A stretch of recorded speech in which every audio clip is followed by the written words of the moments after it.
Today, I'm really proud to introduce our brilliant Books Abroad leaders, Connie Board and Sheila Malavany Chevalier. Connie and Sheila met as students in France almost 6 decades ago and have both had long careers. We met in the States. Okay. All right. They met in the States. We were in college together. Okay. They met as students almost 6 decades ago and have both had long careers teaching at the Institute of Political Studies in Paris. In 1992, they co-founded our Democrats Abroad Women's Caucus. Their landmark translation of The Second Sex by Simone de Beauvoir into English for Random House was published in 2011. They continue to serve on the jury for the Simone de Beauvoir Prize. They've written cookbooks and grammar books and collaborated on a unique children's video series called Magic English for Disney. Feminism has always been central to their friendship and collaboration, and they're still active feminists both in the United States and France. They also continue to be best friends, which in this crazy world of ours feels to me like the greatest achievement of all. They'll guide our conversation today around the book Inside the Second Wave of Feminism by Nancy Rosenstock. And we're thrilled to have Nancy with us today to discuss her book in person. So I'll hand off right away to Connie, who will introduce our guest and dig right into this important topic. Connie? Thank you, Anne. This is not about us. This is about Nancy, but thank you anyhow. So greetings all, and welcome to our Global Women's Caucus Feminist Reading Group that we call Books Abroad. As our regular followers know, we try to read books that are relevant to women's lives and encourage discussions related to our own existence as informed citizens. March is Women's History Month. We're almost at the end of it.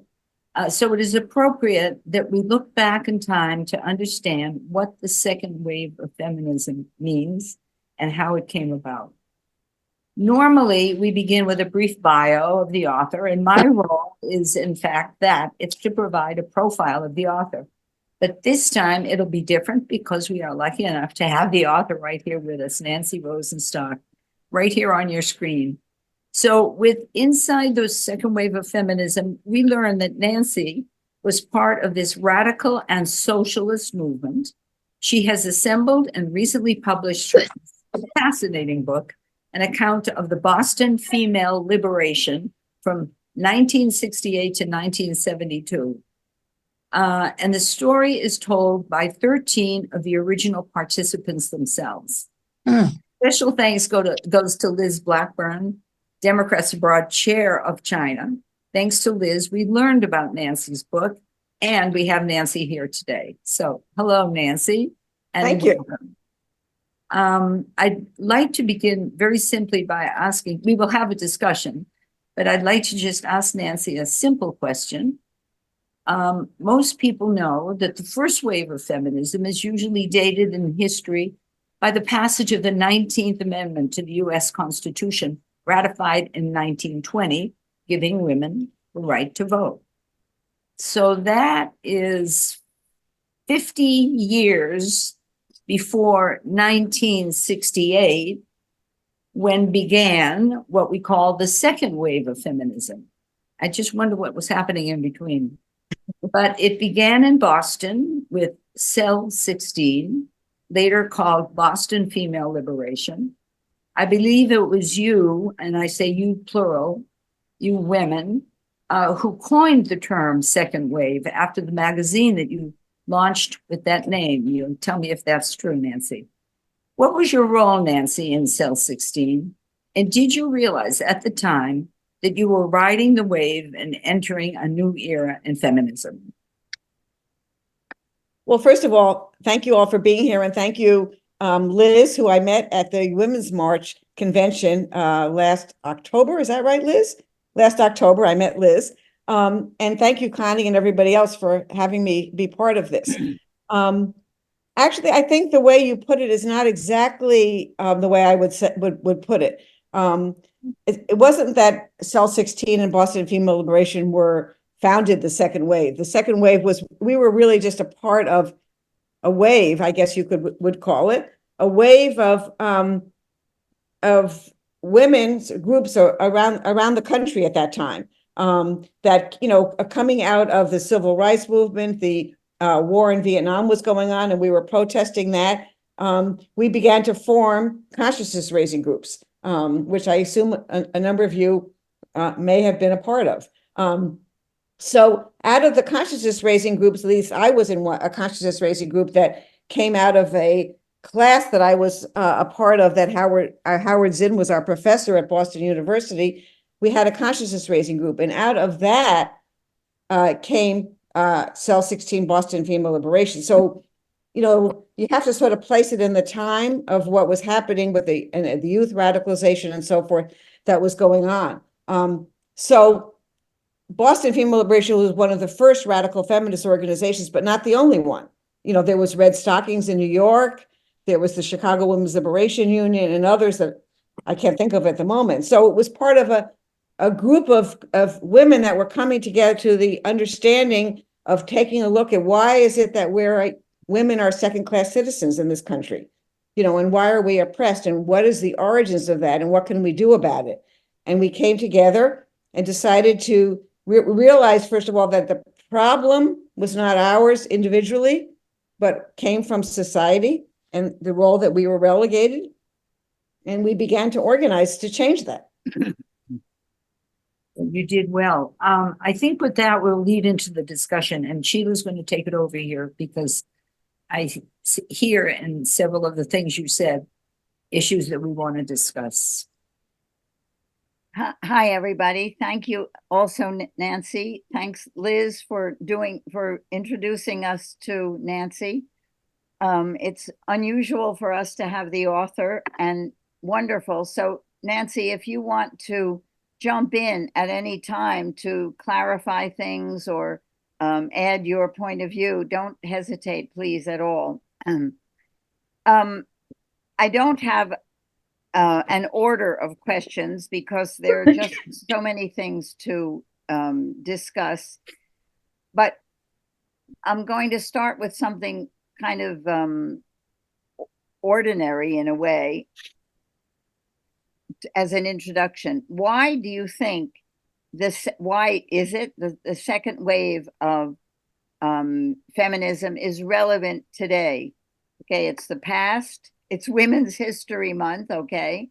But is it relevant today? Is it important for us to study the second wave? Okay, you want me to go ahead? Sure, anybody. Okay. Yeah. Well, I think history is always important because it's always important to learn. And to me, the main lesson coming out of the second wave of feminism is that we as women have to fight for our rights. And nobody else is going to do it for us. So that's, to me, is the main lesson. I would call myself, and I think the others would agree who were in the book, that we were uncompromising feminists. That is, there was going to be nothing that was going to stop us from fighting for our rights. And we were uncompromising in the sense that we relied on our own power as women. We didn't rely on a particular politician or a particular political party or a Supreme Court justice or the US government. We knew that the only way to move forward was to organize and to mobilize. And I think that's an important lesson for today, because the attacks are coming down fast and furious on our rights, particularly on the right to control our body, on abortion. I mean, on Tuesday, the Supreme Court's going to on abortion.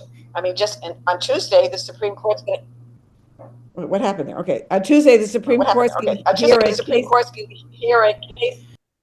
Something weird's happening with this audio. But anyway, it's going to hear a case around a mifepristone and try to deny access to medication abortion, which is over 50% of the way abortions take place today. So I think it's very important to study the second wave. What do others think? If I could just say one word, when I read the book, if I had read this book 5 years ago, I would have said, gee, that's interesting what happened. I read this book. I said, this is exactly where we are today. I mean, are we back to where we were then? And can we fight again? Nancy? Well, I think that when you look at some of the issues that, well, when we were talking about before we started officially, and that is the role of, let's say I don't know, the role of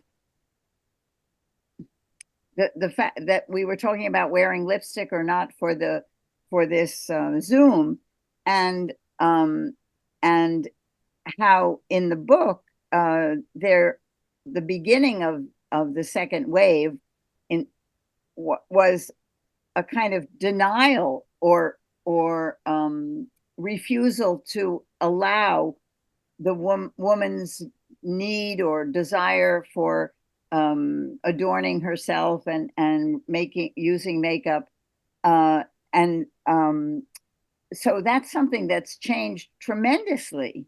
There's a part in the book about women who said, let me see if I can find it. Well, there's a whole part about women wanting to look asexual. And I mean, there are so many issues. Looking asexual also meant looking more like a man. Okay, not shaving, not shaving your legs, not shaving under your arms, wearing baggy clothes.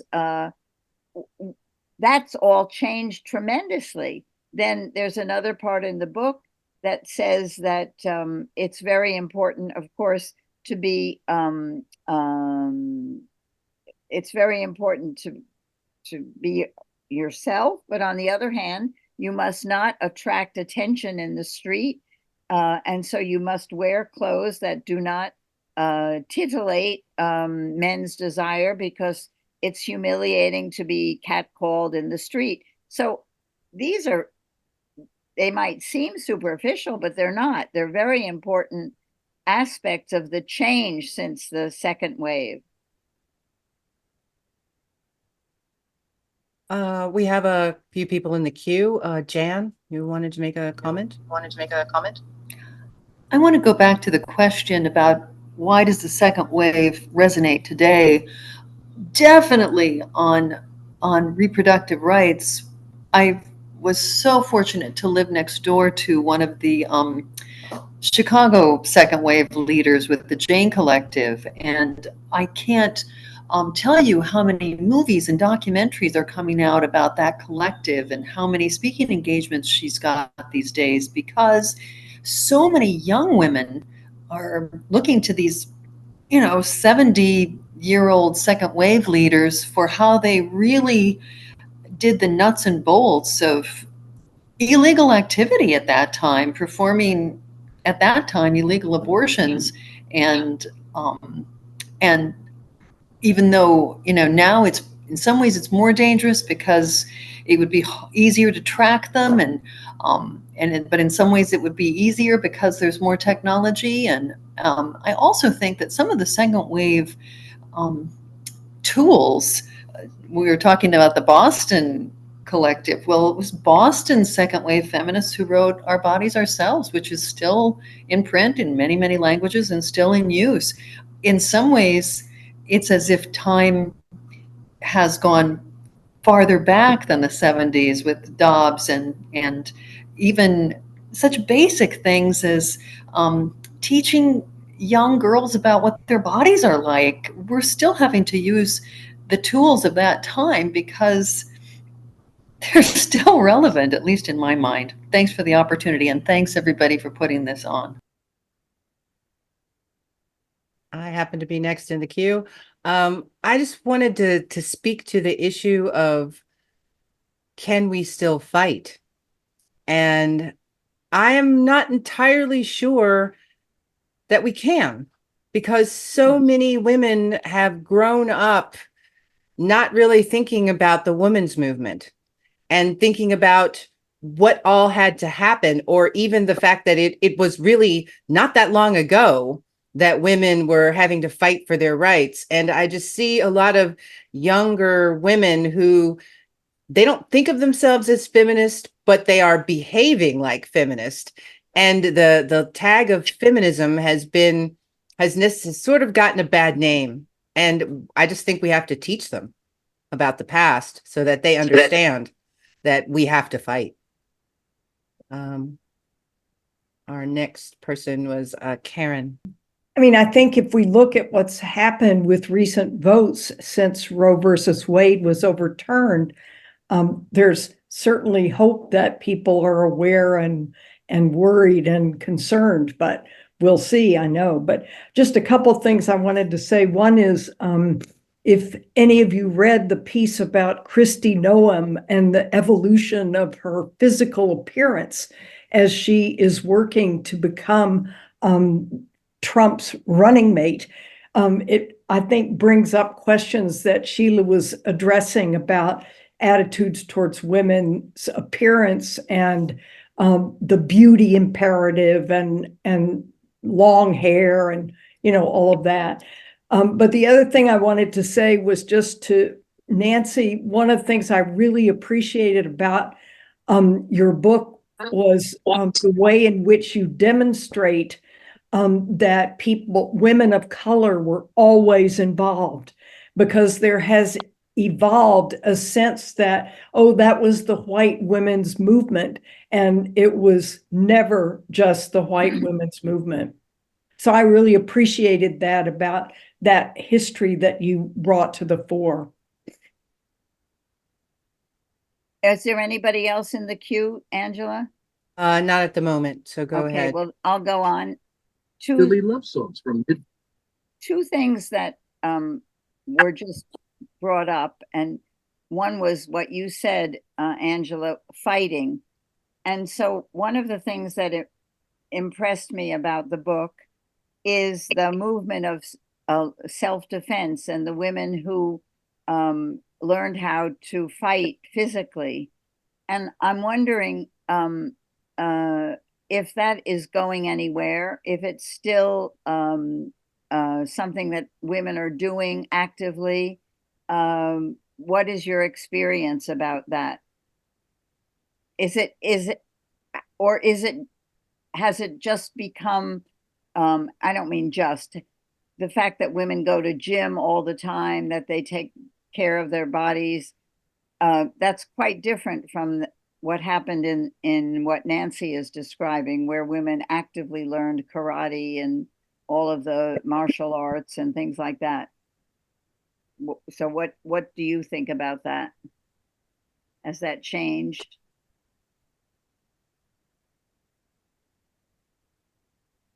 Nancy? Oh, thank you. I wasn't quite sure how to do that. Well, first of all, this is really interesting. Jan, I think is the one who said about the Jane Collective. Yeah, you know, this is really interesting how this has become this has become quite a thing now, where people are there's movies. I went to a showing here in Chicago. I think it was the summer before last, where a number of the original members of the Jane Collective were there. And it was fascinating, you know. So this is really important. I think, you know, Angela talked about, you know, can we still fight? Well, we absolutely have to. I mean, if we don't, we're just going to continue to retreat. I mean, one of the points that I make in the book is that, and it's obvious now, is that none of our rights are secure. We have to constantly fight to maintain them and expand them. And abortion is obviously the key one in that regard. You know, what I mentioned before about the mifepristone hearings, but just in general. So I think that that's extremely important.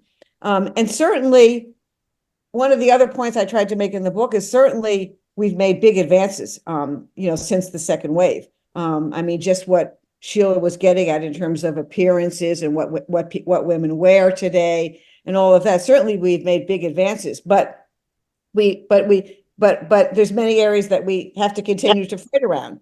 And the self-defense kind of fits into that context, because it was, you know, you have to kind of place yourself at the time, you know, where we were expected to wear skirts and we were expected to wear stockings and we had curfews in the dorm and all of that kind of stuff. So to walk down the street we felt vulnerable. And so we, you know, as I explained in the book, we gained a lot of self-confidence by doing self-defense. So it's not, I don't know if this is, I don't know to the extent that women learn self-defense today, but it's in a different political context. So I think that's important. And I appreciate what, I can't remember who said the thing about the women of color. This is really important because there is sort of a, not sort of, there is a, what's the word, a portrayal of the second wave that says it is a white middle class movement, which, many of us certainly, at least in Boston Female Liberation, most of us were white, but not all of us. And many of us, there's another really interesting book that people should check out called We Were There by Patricia Romney. It's an account of the Third World Women's Alliance, which is fascinating. She's from the same generation as me. And it's something, it's put out by the Feminist Press. Very interesting to check out. Can you put it in the chat, Nancy, please? Sure, I'd be happy to. I meant to bring it, to hold it up, but I don't have it in front of me right now. Cece, do you want to unmute? Sorry, I was unmuting. Okay. Hi, I'm based in Montpellier. I have my camera off because I've had surgery and it's nothing nice to look at. But I have a question for Nancy and everyone regarding kind of the legacy and some of the lessons that we could apply now to combat fight fatigue, I guess maybe to fight fatigue, and also to know how important were alliances during the struggle of the second wave. And are there any lessons there for us now? Because I feel that there's so much potential ground to lose in the next 6 months. It's scary. Thank you. Nancy, do you want to answer that, or should we take a few more? Go to the next question. Okay, the next question is from Judith. Unmuting. I think that it's obvious that we've made a huge amount of progress. I was just looking at some movies from the early 60s and trying to remember how we put up with it back then. And I think one of the reasons they didn't affect me back then is that I knew we were going to change the world. And those people weren't us. I just watched Ocean's 11, the original. I made it through 10 minutes, 15 minutes, and I got so disgusted with the sexism that I stopped watching it. Also, as far as young women, I mean, I was just at the March 8th demonstration in Paris, and then before leaving the US, I went to a couple of the women's marches. They're massive, and there are a lot of young people now. 10, 15 years ago, there were a lot fewer young women than there are today. But that's my impression. That's absolutely anecdotal, not statistical. But it does seem that there are a lot of young women at the protests. I would second or third or fourth the idea that it's important to show that the second wave was not all white middle-class women. Another book that's just come out and that I'm halfway through is Barbara Winslow's History of the Women's Movement in Seattle. And it was very clearly racially integrated, as we would have put it back then. There were a lot of Black women involved. And the portrayal of the second wave as all white, and then the third or the fourth wave as having discovered racism, is really detrimental, not only to our historical understanding, but to our understanding of how to go forward, I think. And that also connects to coalitions and bridges. I mean, I think that the lesson that the second wave learned in the later part of the second wave was that a lot of the work had to be in coalition form. So there were a lot of coalitions between groups that were predominantly white and groups of Black women, Black feminists as well. I'm sorry, I'm a little bit lack of focus. As I said, I have vertigo. It's hard to focus, but so I would, second the idea that it's important to show that the movement was not all white and middle class, and that a lot of the and like in the historical tellings, anytime there's a Black women's organization, they said, yeah, that was third wave. But no, Combahee was clearly second wave. I mean, the first version of the Combahee River Collective statement was at the Yellow Springs Socialist Feminist Conference in 1975. So it was being worked on even before 75, long before what was called the third wave. Anyway. To continue then with the contribution of the Black women, it was interesting to read in the documents at the end of the book, and I'm quoting from Marianne Weathers, an argument for Black women's liberation as a revolutionary force. She says that the Black women she knows have been using their energy, this is in the second wave, to liberate men. And my question is, has that changed? And of course, we can answer that. And another quote from that chapter, I think, was, don't allow yourself, and again, this is about the second wave, don't allow yourself to be intimidated about the matriarchy of Black women. They are not matriarchs. The myth must stop. So I see that as a tremendous change from the second wave to now. Maybe, I don't know, maybe Nancy, you want to say something about that, or anybody else? Well, can I go ahead? Sure. Okay, well, not so much on that, but I just want to say something first on the woman who just spoke before you. If you could put in the chat that book from Seattle, I would love to check that out. I didn't catch the whole name of the book, but I would really like to be able to check that out. So maybe you could do that. But I think this point about alliances, what one question I have is how many or how were any of you or how many of you were at August 26, 1970, which oh, that's the book, The Revolution. I can't see it. Oh, Revolutionary Feminist. Okay. So how were people at August, were any of you at August 26, 1970 in New York City or any other city? Okay, because to me, that was sort of like the essence of a coalition.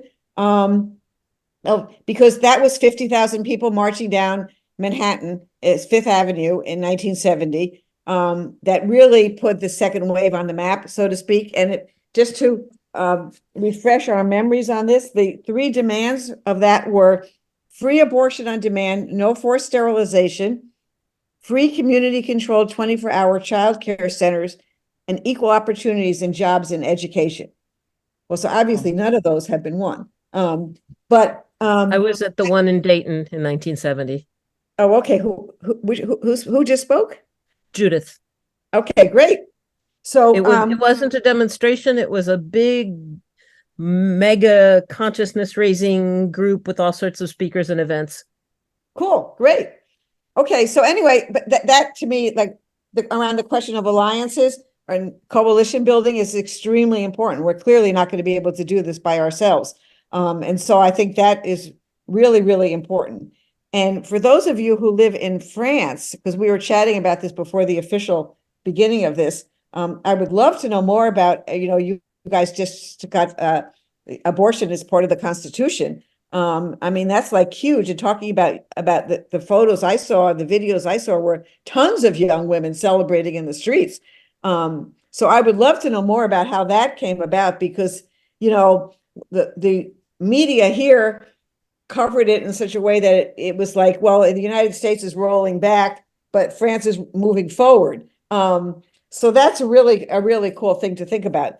And just on Sheila quoted from Marianne Weathers' article. One interesting thing about that article, which was actually very ahead of its times, it was published in 69, is actually, I discovered, much to our surprise and very much to Marianne's surprise, is that article is used in a number of women and gender studies classes around the country as one of the forerunning articles, forerunning sort of manifestos about Black women's liberation. So, and Marianne had no idea that was being done. So that was a very cool thing to find out.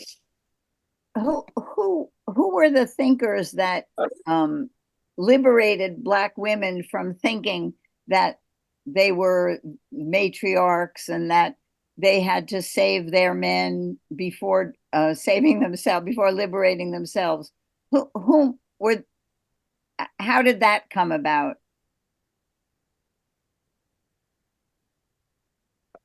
you know, now we have intersectionality and all of these wonderful tools to analyze the intersecting of so many different elements in women's liberation and women's and the problems that women face. But I think those two quotes about the matriarchs and about Black women thinking that they had to support their men first. Maybe it was not at all Black women who thought that, but the patriarchal society that said that that's what women, Black women, were thinking. I think you're getting at the essence of it now. Yeah, I was just about to say that has to be what it is that patriarchy always wants to come for every woman, no matter what their race is. Yeah. Yeah. And also you think that is the explanation for the idea that Black women are the matriarchs of the family. Yeah. There's a whole history to the myth of the Black matriarchy, and it starts with Daniel Moynihan's report in 1965. And the idea is that the problem in the Black community is that Black men are not strong enough, not present enough, and that women are, as women, the Black women as matriarchs are the cause of all of the problems in the Black community. And ironically, some of those very reactionary ideas were picked up by some Black male revolutionaries because, hey, they like the idea of making everything a women's fault. And but it was denounced very quickly with a few exceptions. But so in Frances Beale's document, and my brain is fuzzy, she was in SNCC's Women's Caucus and then Third World Women's Alliance, and she immediately denounced it and said that it sounds more like they're coming from the pages of Good Housekeeping than Cuba or Mao or whatever. So Black feminists very, very quickly denounced the idea, but it stuck for a long time. And it's the report's up online for free if you want to look at it. It's quite something, and a lot of the myths of the status of Black women come from that 65 report. We have a couple of people in the queue. Dana, you wanted to say something? Yeah, first of all, thank you so much for writing the book, addressing this subject, organizing this talk. I love the book. It really resonated with me. I'm a little bit younger, but you were describing the movement in Boston. Just afterwards, I was an undergraduate at Smith College in Western Massachusetts.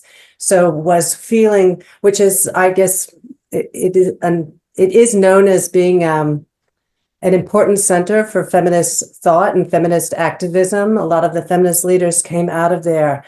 I graduated in '83, which meant in 1982, my senior year, was when the ERA fell. And I can tell you, it felt like the world had died, that our futures had died. But I see hope now. Then we were so pessimistic. But if we look at the inflection points that we've hit and where we are right now, I think that energizes people. And we have come so far. We have come through a third wave. We are now at a new inflection point, I think, galvanizing communities around the world. So I see a lot of hope. I also had a couple of other comments. One that Gloria Steinem, who also went to my alma mater, she spoke frequently about the role of Native American communities and women in her process and her capacity, her journey in helping to lead the movement. And I think that's not just women of color, but women coming from different ethnic backgrounds it's so important to acknowledge their contributions in the second wave of feminism.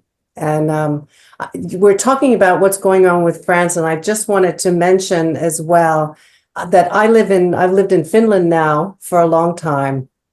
And it has been a important contrast for me to look at the United States, having lived here and now raised a daughter here, that from 1906, women had the right to vote. It was in practical terms the first place in the world, though New Zealand had it first. But by 1907, we had 17 women in Parliament, and there's very much political parity and almost economic parity between men and women here.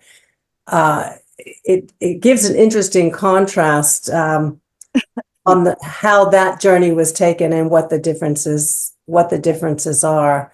But we don't have it as a part of our constitution. So France, this was an exciting thing and something that reproductive rights. So anyway, a lot to get out quickly in terms of my impressions. But thank you very much for this book and for organizing this talk.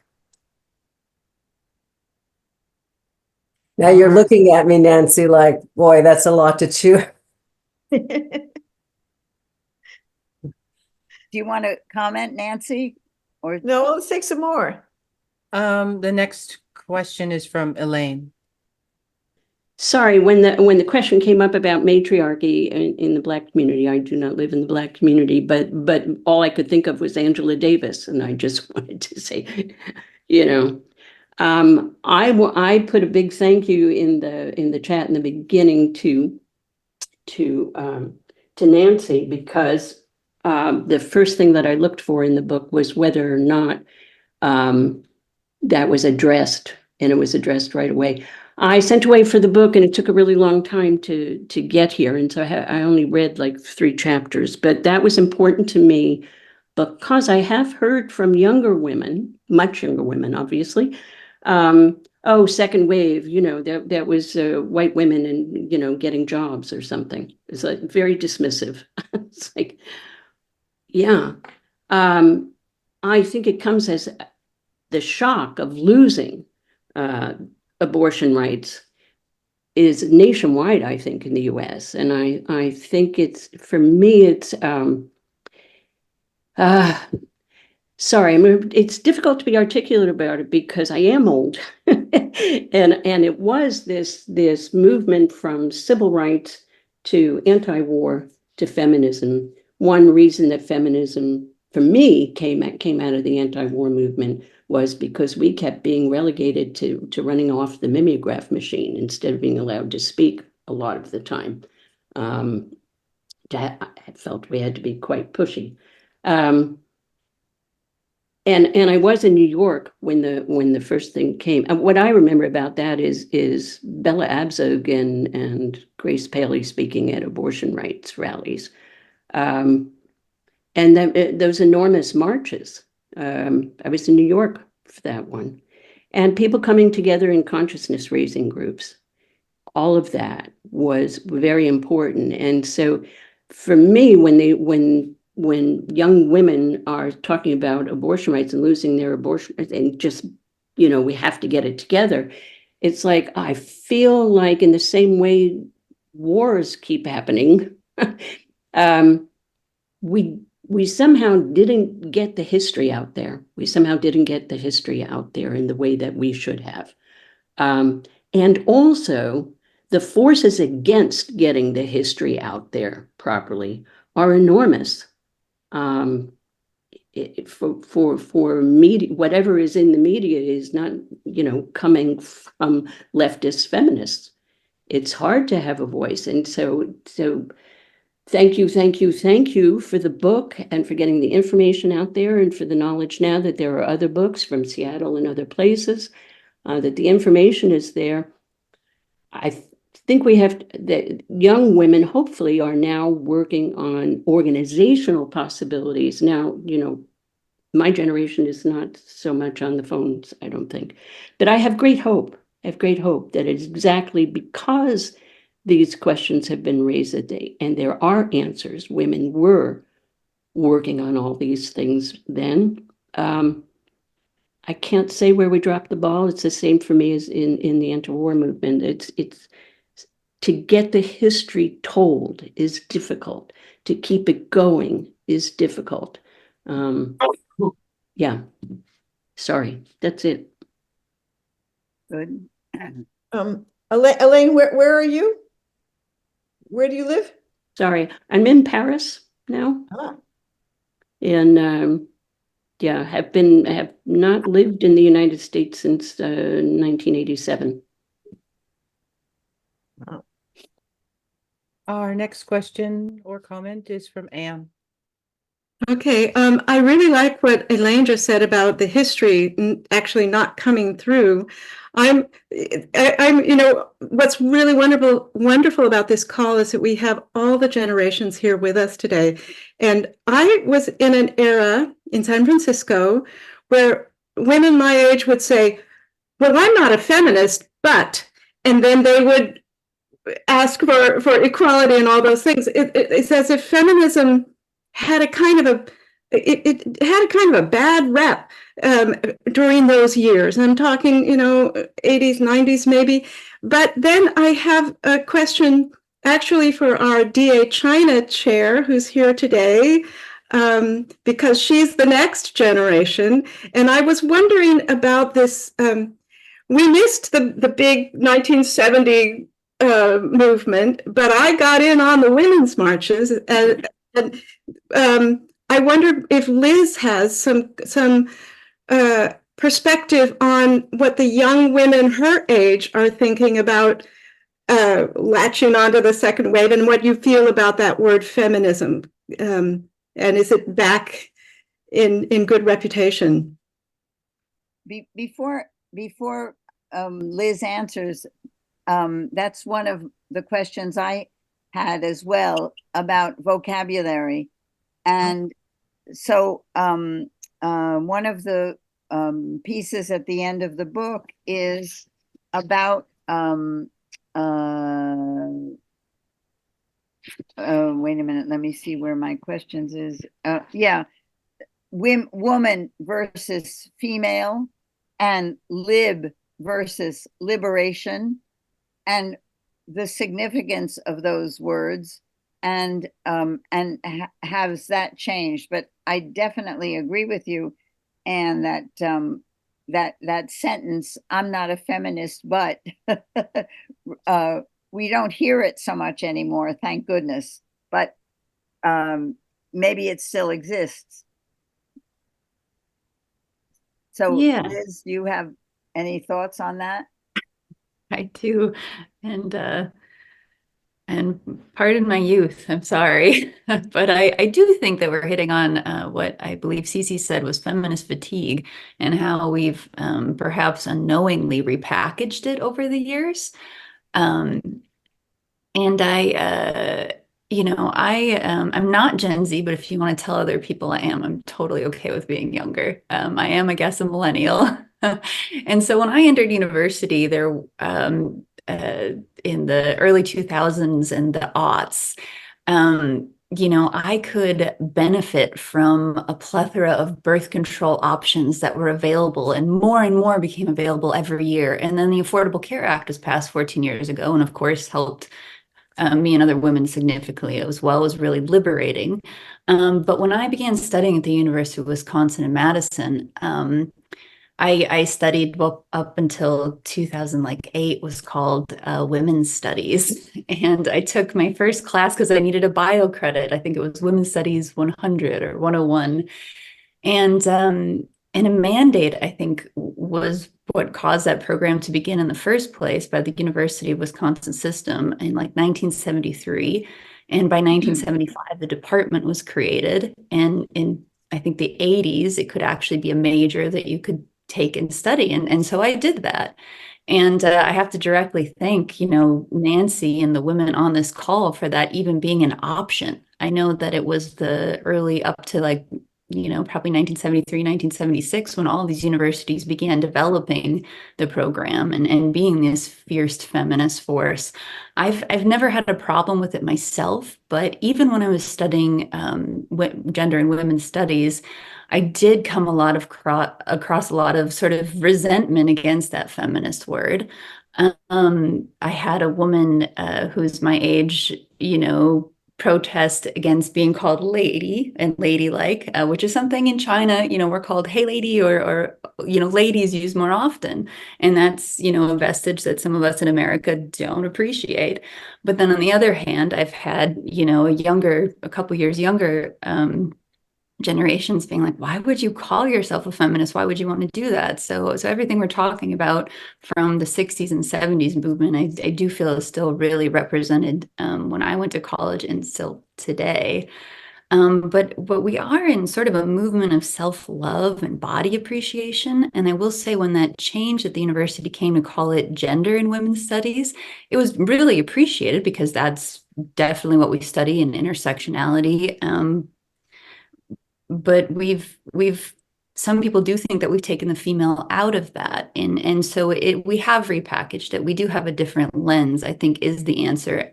But I wouldn't say that feminist is necessarily the bad word we think it is. But we do have to keep up with this moving technology and progression of being what I'm adopting Nancy's earlier phrase of being an uncompromising feminist. I don't think we can afford not to be that uncompromising feminist, no matter how we package it, if that makes sense. Sorry for the long tangent. Go ahead. And what about the difference between female and woman?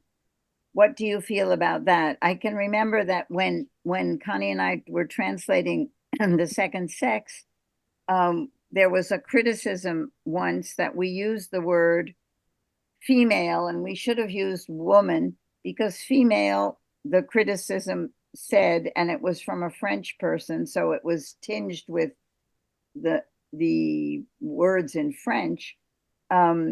Female was much more animal. I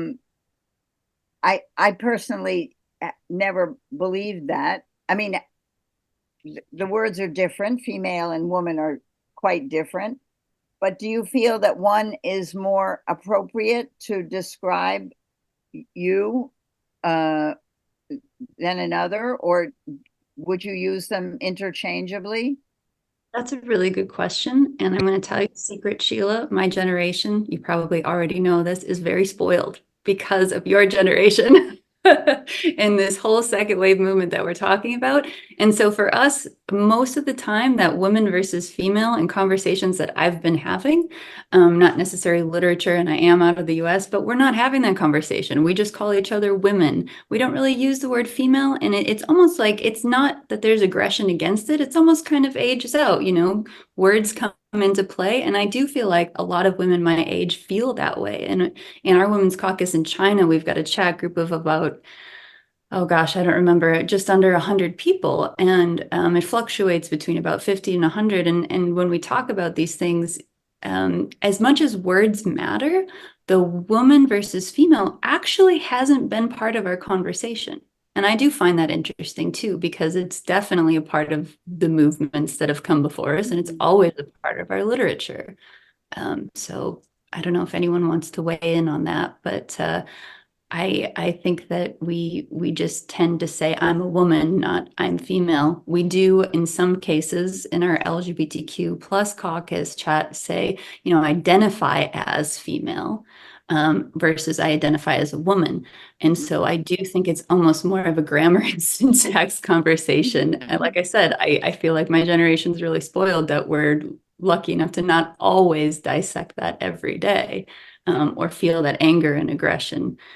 We've repackaged it in a different way, and we've kind of moved ahead in the conversation in some ways. So thank you. We have the next person is Karen. And Nancy wants to say something too. Oh, sorry. I think Nancy had something she wanted to say in response, right? Yeah, is that okay? Yeah, sure. Okay, well, no, I think, Sheila, what you were referring to was the article that I printed in the book called Pass the Word. And what it, at the time, I think this was really important. The idea being that the word female was a biological term, and the word woman was a societal term. And I think now the important thing, I mean, Liz, when Liz and I did a call the other day to help to organize this, you were wearing a wonderful t-shirt or sweatshirt that said feminist. And I thought, wow, that is so cool. Liz is like, I don't know how old you are, but you're much younger than I am. And I thought, well, that's really great. You're wearing a shirt that says feminist. I really loved it. And because I don't know if how many people your age would say that they're feminists. So, and I know about this backlash, and somebody put in the chat that the backlash is really organized by those who are opposed to feminism or opposed to women's rights.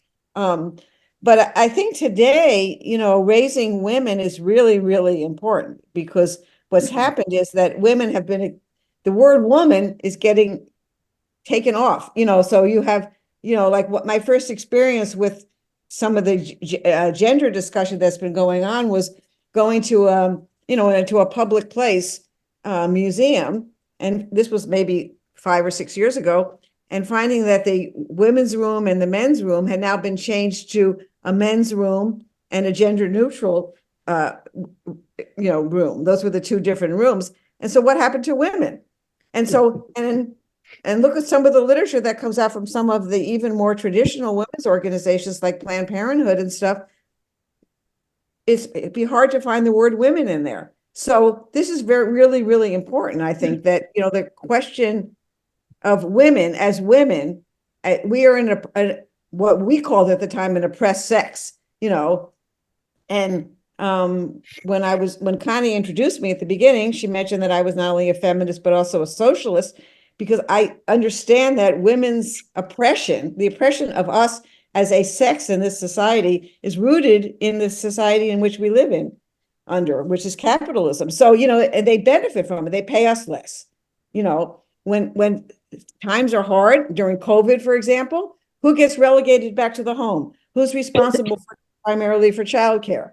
Childcare is another thing we haven't discussed, which is a super big issue right now. So, you have to, getting back to women as women, right now, I think in this time in 2024 is very important. What before we go to CC, what about girl? Because when we were young women in college in the second wave, girl was absolutely, I remember I used to be extremely rude to people. Say, they would say my girl, a contemporary would say, a married woman or whatever, say, my girl is coming today to clean. And that just infuriated me. But today we do tend to say to each other, girl. Tend to is maybe a little bit too strong, but it's come back to a certain extent. Well, I agree, Sheila, but I think it's a little bit like who uses it and how. Yes. And that's, part of what's happened.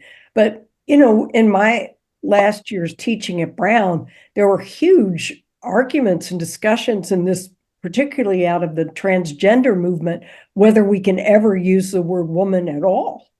And so I think the question of vocabulary is a critical one. And I think from my own point of view that it's really important to keep women in our vocabulary. But the question I had to raise was really what Nancy just said at the end of her comment, and it was about childcare, because I was in Berkeley in the early 70s, and Schulmouth, Firestone, and women were really understood that we can never, there's certain things that we can never change if we don't address the issue of not only reproductive rights, but also childcare. And that, it seems to me, has had the least attention over since the second wave. I mean, we're still not doing anything. And certainly I know my own daughter who would and does consider herself a feminist, but she, taking care of children, as we saw in COVID, is critical to any kind of systematic change, I think. Definitely. And that all goes back to the fact that we live under a patriarchal capitalist society. Right. Exactly. Our next question or comment is from Cece. Go ahead, Cece. Hi again. I just wanted to let Nancy and the others who may live in France or may not know that Our Bodies Ourselves was translated into French rather recently, and I just went to a presentation by one of the translators who also is a filmmaker who made a film called We Are Coming about the experience. And it's in French, but if any of you speak French, it might be interesting to check that out. And I'll put the link to the book, which is called Nos corps nous-mêmes, in the chat. Thank you. Next is Christina. Hi, when I started at the university in 1961, in the fall, we had hours. We had professors that insisted that we wear skirts. I had to wear, by the time I was almost finished with my undergraduate school, I was doing some internship and we had to wear nylons and preferably slight heels. So, and today when I think of these things, I really get angry. The first loan I had to take, I had to have a man sign for me, co-sign to make sure that it was going to be okay. It was a car loan. I paid off that car loan because it pissed me off within a year. But now I live in Norway, which has an extremely high, very similar to Finland. We didn't get the vote here. I said women didn't get the vote here until some years after Finland, but they did get the vote a few years later, followed by Sweden. And the working force here in Norway is very, very strong. But I want to bring up a subject that nobody's sort of brought up. We have kind of the opposite problem in Norway, whereas if a woman doesn't work, she's really looked down upon. I mean, my husband was working in a woman's house because that's one of the jobs he worked in reconstruction of old homes. And this woman said to him one day, "Oh, it's 4 o'clock. I can go out." And he said, "What do you mean?" This is a woman who was home with 3 small children. And she said, "Well, then my neighbors won't see that I'm not at work." So we have I can't say it is a problem, but all the women that I know here do work, young women. I mean, my daughter-in-law has 5 children and she's full-time employed. Of course, I must admit my son is half-time employed because of that. And oh yeah, that's another thing. Men have to take maternity leave here. But what I just like to have some comments about what some of you think about women that want to stay at home with their children. And very often in Norway, it's the American women that are staying at home with their children. And the reason they can do that, women in Norway can do that, is because daycare is available from the time your child is 1 year old, pretty much. So I would just like to hear if any of you have any comments on that, because most of us older women that are here probably stayed at home with our children until they were school age. Yeah, I would like to comment on that because it's something that I experience. I used to work full time, had my own life or whatever. And when we moved to this little town in the middle of nowhere, like I began to work part-time. And I just get a sense sometimes from like German women, like I should be doing more, I mean, I do more, but I'm doing stuff for Democrats abroad. And I often feel, because my husband works for the Army and we interface with Americans a lot, that's in a certain way. That's why I even kept working part-time. is because people expect that I should have a job.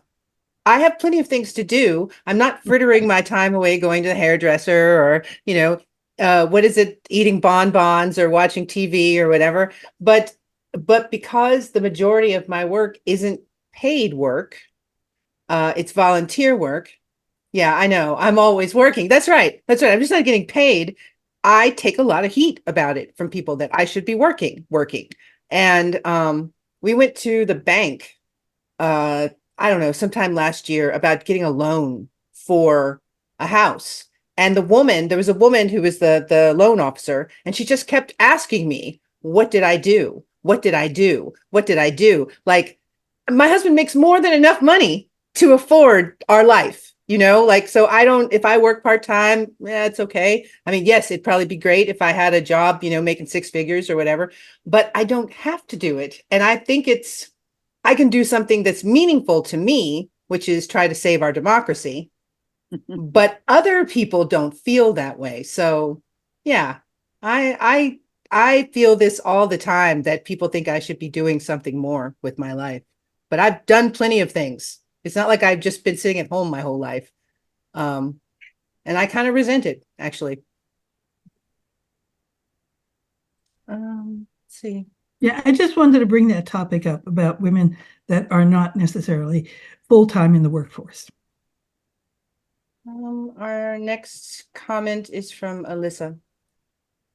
Hi, everyone. I'm in Switzerland, and I really appreciate this conversation. It's been a really long time since I've been a participant in a conversation like this. And when I was at university in the early 90s, I co-founded a feminist magazine called Third Wave of Feminism, with a few friends at university, which went on for a few years after we graduated, but it's now defunct.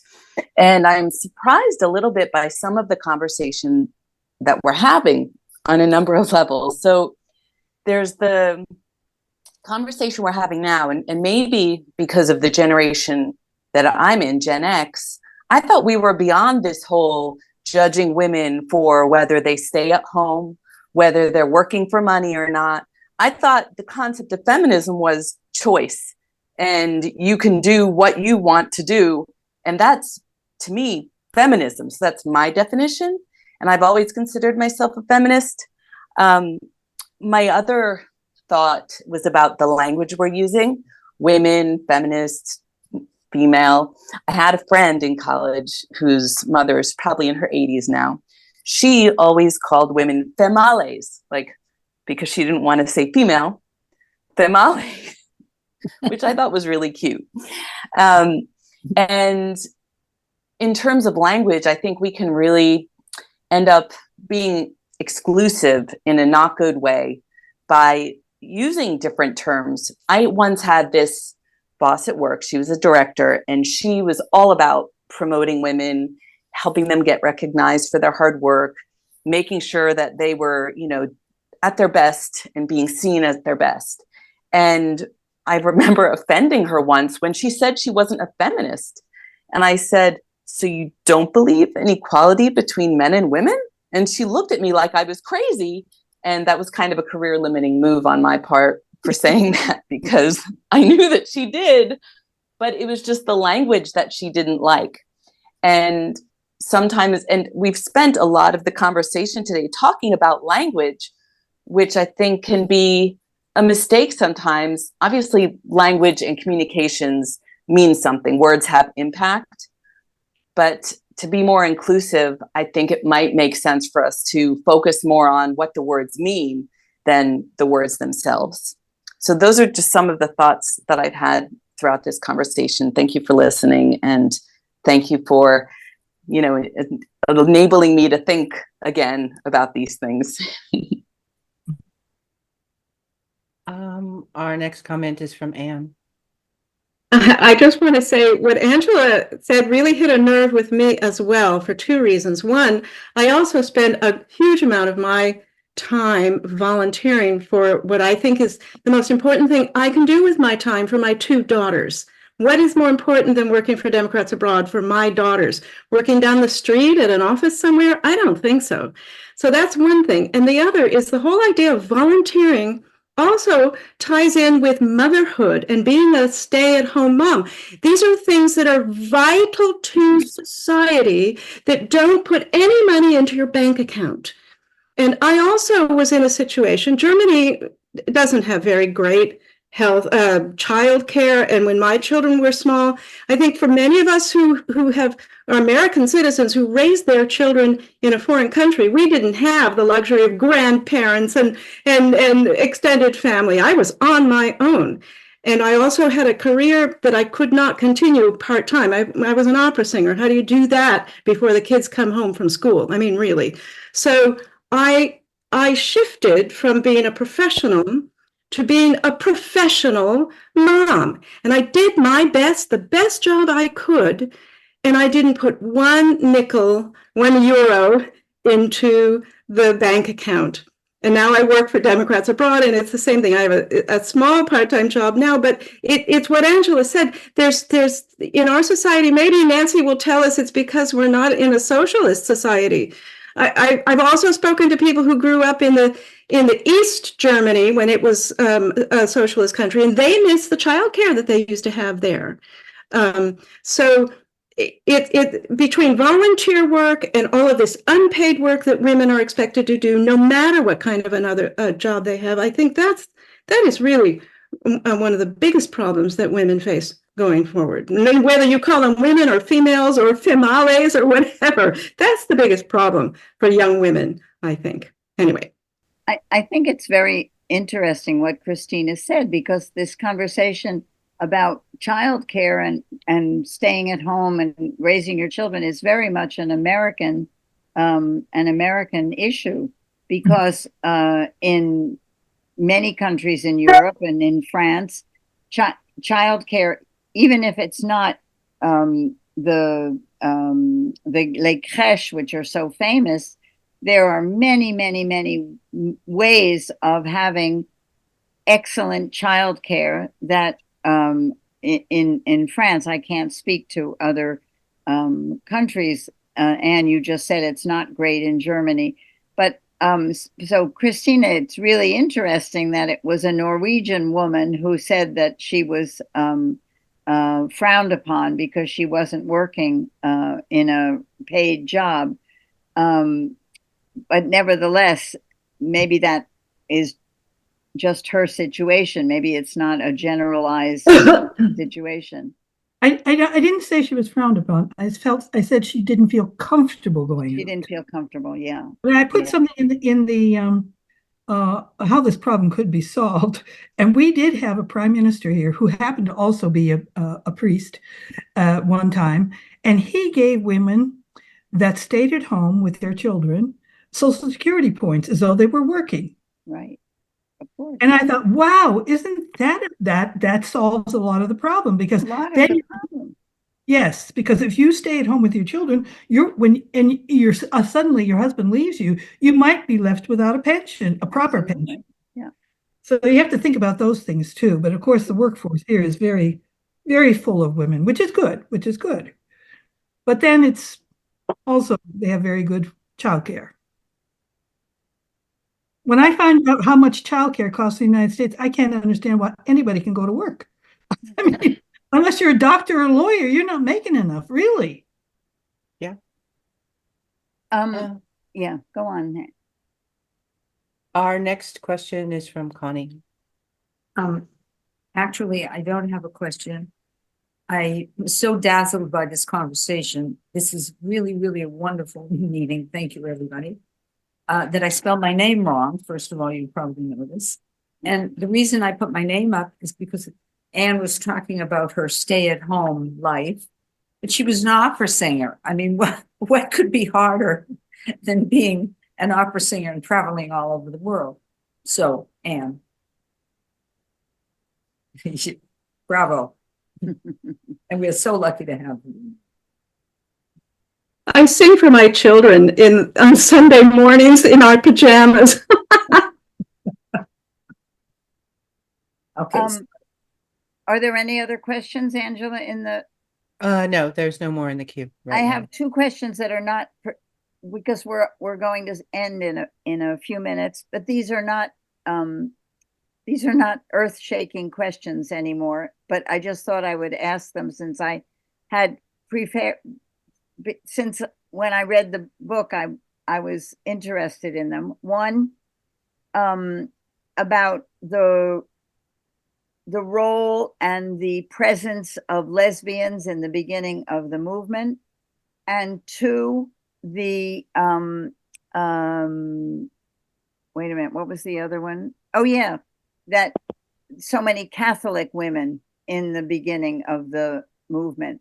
I mean, I think I personally could answer both of those questions, but I thought it might be interesting to hear what you have to say about them. And if that struck you, perhaps it didn't strike you at all.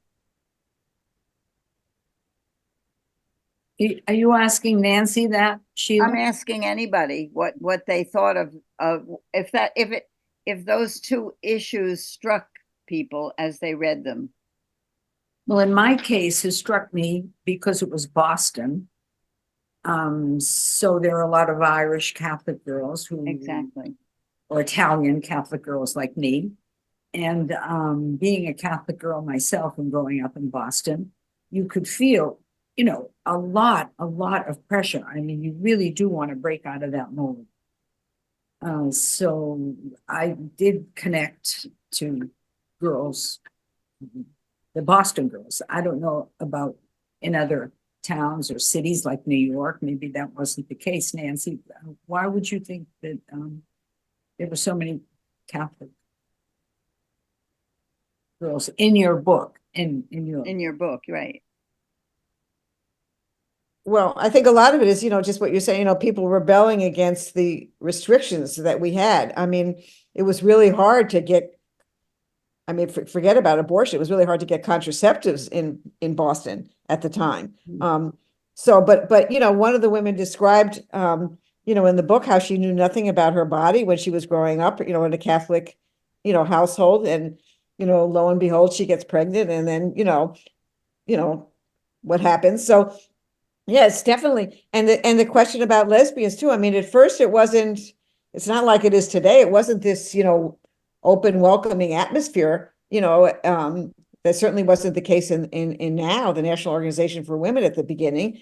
And in our group, Female Liberation, we embraced it, but we were one of the first ones to do that. And it was in the early days. We proudly marched with our gay sisters, as we called them at the time, you know, in Stonewall had just happened in 65 in New York, you know. So it was the beginning stages, but it was very important to embrace that. And embrace that. One thing I want to just say, you know, there's a lot of history here amongst all you women. And the more that this can get out and the more that we can, a lot of you are my generation, and more of you that can help spread what we did back then, and the importance of continuing to fight for our rights is really, really important, I think. Absolutely. Well, is there anybody who wants to make a closing statement? I'll say something. I have a little bit of hope. I have a lot of granddaughters and 3 daughters. My daughters aren't such feminist, except they have feminist lives. I mean, they work, they do what feminists do, or they have children and they work, and they have strong support feelings for other women. But my granddaughters are rabid feminists. They wear T-shirts that say feminist. So it's kind of what you said, Liz. I think there's a return to the source among people even younger than you, Liz. These kids are teenagers. And Karen, you have young girls. You have two young granddaughters. Do your granddaughters have that feminist impulse? They love calling themselves feminists.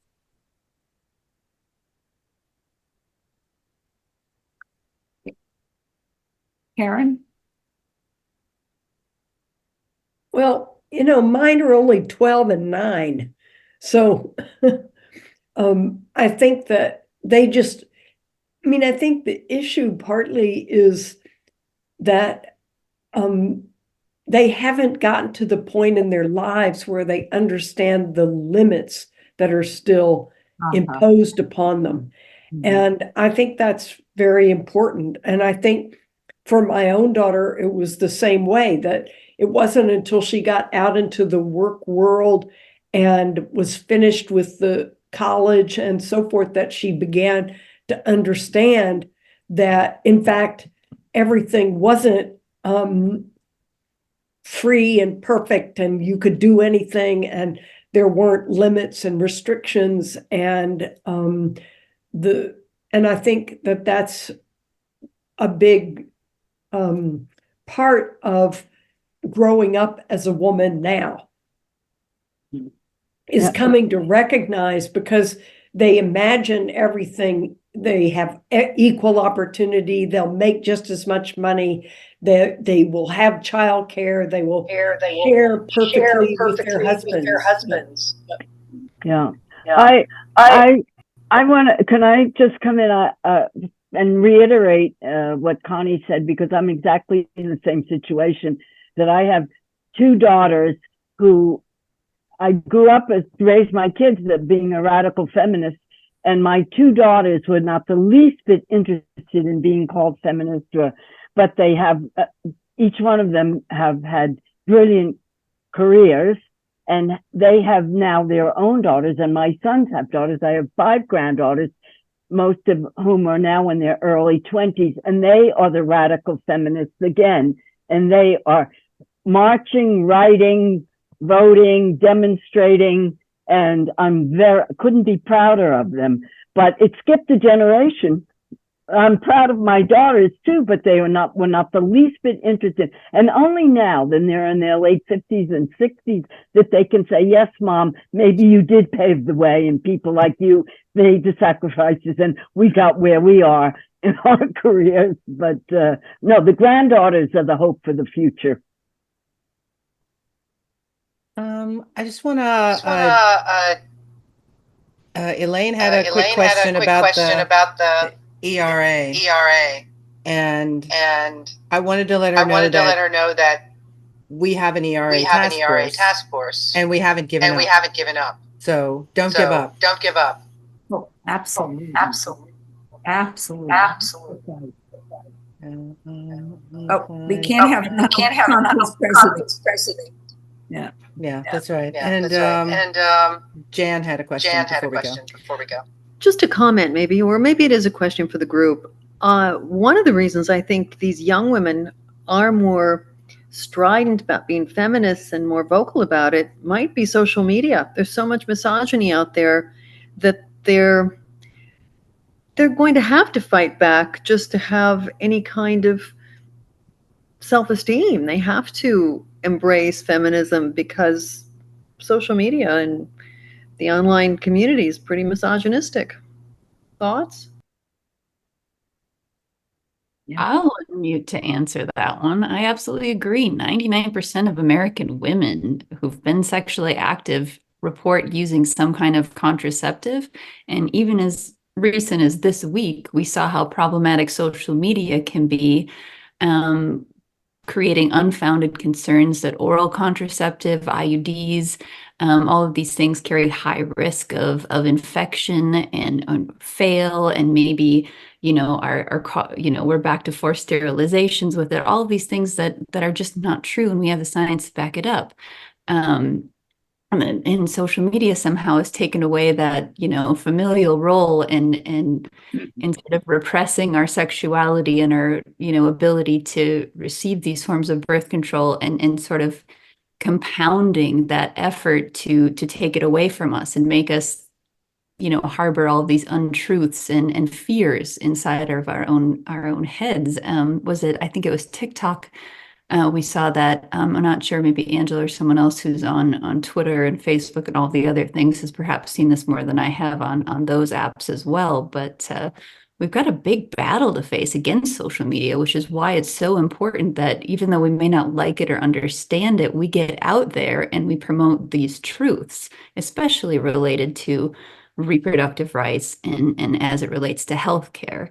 Again, it's the 14th anniversary of the ACA. As a disabled woman who really enjoys use of birth control throughout her life, I encourage you all to go out and maybe even make your first social media post about these issues in Nancy's book, issues that were, you all participated in perhaps in one decade or another, that are still very real and present today. I think that Nancy said in her call and also in the book, putting abortion, making it legal through the courts, it's still going to be taken away. There's really no way of making it stick. And Nancy, I did kind of want you to go circle back to that, because I think that's one reason we're all here today is not just the ERA, but that fight against reproductive health care. Hope that made sense. Well, I just want to say one thing about that, Liz, in general. I think this is very heartwarming to hear about your granddaughters, identifying as feminists. But I think, and I'm actually active in a group in Chicago called Chicago for Abortion Rights, which spans different generations of people. But one of the things that I've seen just in general, is that since the Dobbs decision, that it's, a lot of people thought, well, this is just going to be depressing and people are going to, just go back into a hole and they're not going to do anything. But on the contrary, it's galvanized people. Because, if you grew up thinking, well, like Liz just said, she enjoyed birth control. If you grew up thinking that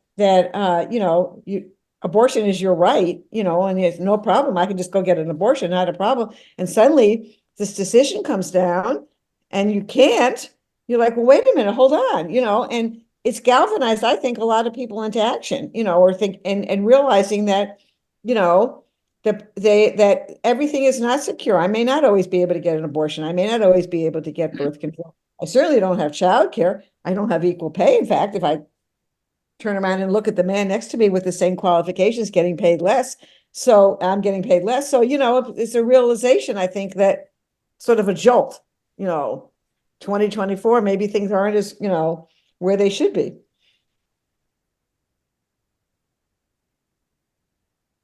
Dana, you had a comment? Yeah, I wanted to comment on what Liz said.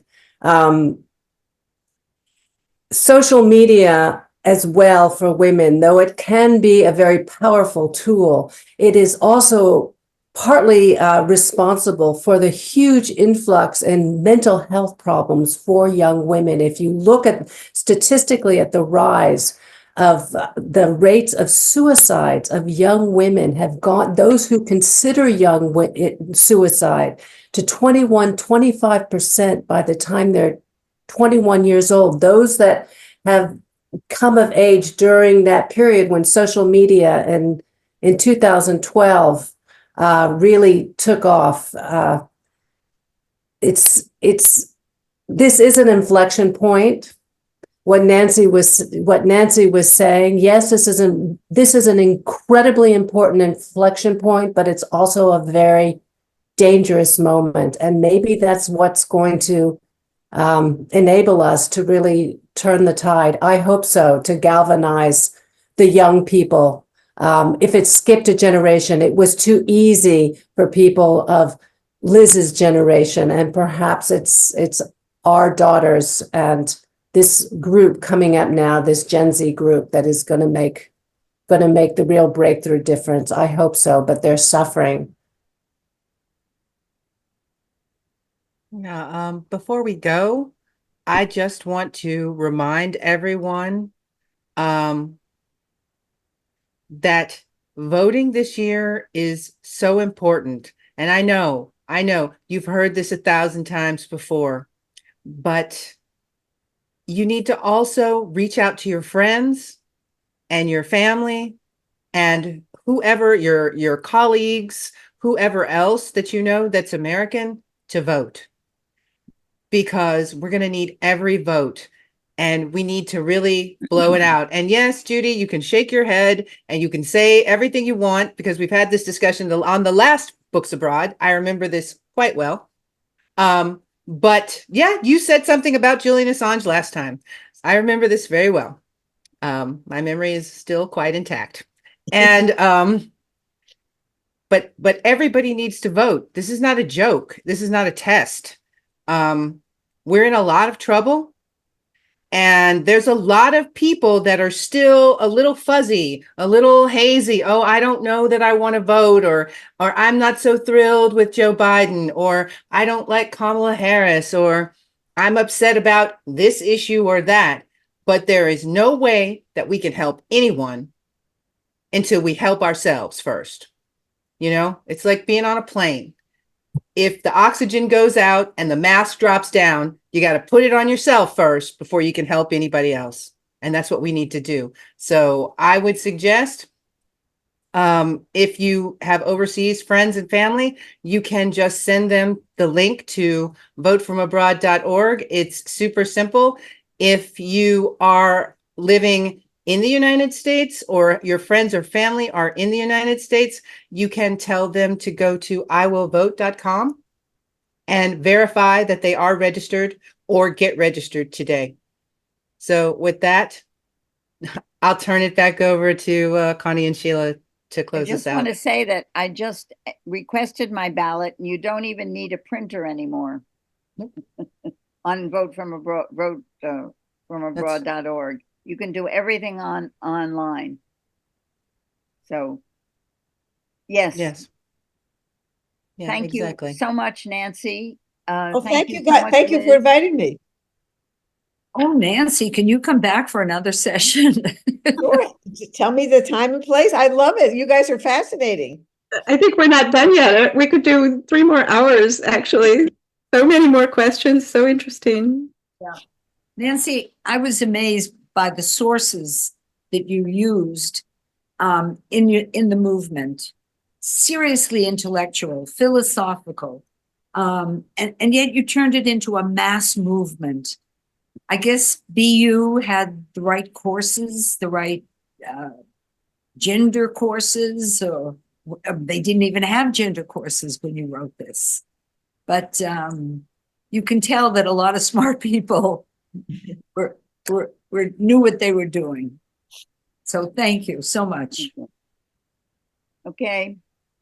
Bye-bye. Thank you, everybody. Thank you for inviting me. This was a wonderful discussion. Thanks so much for coming. Thanks, Nancy. everybody. It was really good. Thanks, everybody. It was really wonderful.